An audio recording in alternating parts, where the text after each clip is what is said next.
بھارت کے غیر قانونی زیر قبضہ جموں کشمیر میں بھارتی فورسز کی طرف سے سری نگر اور دیگر علاقوں میں محاصرے اور تلاشی کی پرتشدد کارروائیوں اور گھروں پر چھاپوں کا سلسلہ مسلسل جاری ہے۔ قابض فورسز اہلکاروں نے گزشتہ 2 ہفتوں کے دوران وادی کشمیر کے مختلف علاقوں میں بڑے پیمانے پر کریک ڈاؤن آپریشنز کے دوران 2800 سے زائد کشمیری نوجوانوں کو حراست میں لے لیا۔ بھارتی فورسز اہلکار گھروں میں گھس کر خواتین اور بچوں سمیت مکینوں کو ہراساں کر رہے ہیں، قیمتی گھریلو اشیاء کی توڑ پھوڑ اور بینک اور جائیداد کی دستاویزات، موبائل فون، لیپ ٹاپ اور دیگر ڈیجیٹل آلات ضبط کر رہے ہیں۔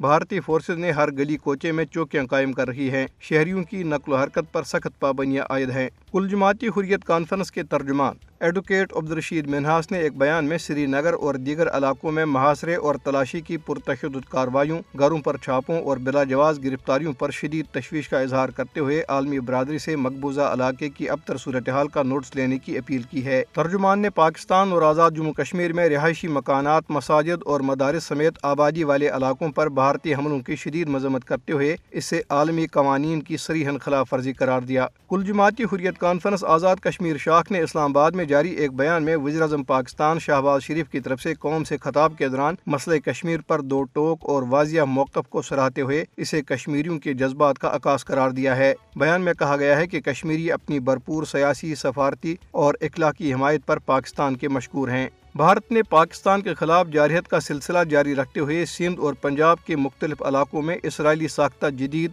ہیروب ڈرون چھوڑ دیے، تاہم پاک فوج نے منہ توڑ جواب دیتے ہوئے تمام ڈرونز کو گرا دیا۔ اسرائیل نے بھارت اور پاکستان کے درمیان بڑھتی ہوئی کشیدگی کے درمیان مقبوضہ جموں کشمیر میں موجود اپنے شہریوں کو فوری طور پر علاقہ چھوڑنے کی ہدایت کر دی۔ بھارتی ریاست اتراکھنڈ میں ایک ہیلی کاپٹر حادثے میں 5 افراد ہلاک جبکہ 2 زخمی ہو گئے۔ حکام نے بتایا کہ جمعرات کو اس وقت 5 افراد ہلاک اور 2 زخمی ہو گئے جب ایک نجی کمپنی کا ہیلی کاپٹر اترکاشی ضلع کے کنگنی کے قریب گر کر تباہ ہو گیا۔ بھارتی ریاست چھتیس گڑھ میں فورسز نے 22 افراد کو ہلاک کر دیا ہے۔ فورسز نے ان افراد کو ریاست تلنگانہ کی سرحد سے متصل بیجاپور ضلع کے کریکٹا پہاڑی جنگلاتی علاقوں میں تلاشی آپریشن کے دوران ہلاک کیا۔